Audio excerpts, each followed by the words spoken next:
போல இரு இமை, மீன் தொட்டி போல இரு விழி, பால் சிப்பி போல இரு இதழ், சேர்ந்த அழகி அவள்தான். மின்காந்தம் போல ஒரு முகம், ஊசிப்பூ போல ஒரு இடை, கண்ட தூண் போல ஒரு உடல் கொண்ட மங்கை அவள்தான்.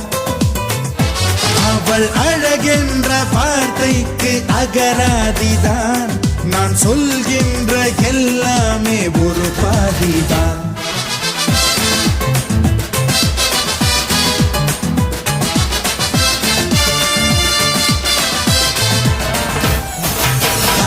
என்பார்கள் அடடா என்பார்கள் அவளை பார்த்த எல்லோரும், 3 வினாடி அவளை கண்டால் நெஞ்சை தாக்கும் மின்சாரம். என்பார்கள் அடடா என்பார்கள் அவளை பார்த்த எல்லோரும், 3 வினாடி அவளை கண்டால் நெஞ்சை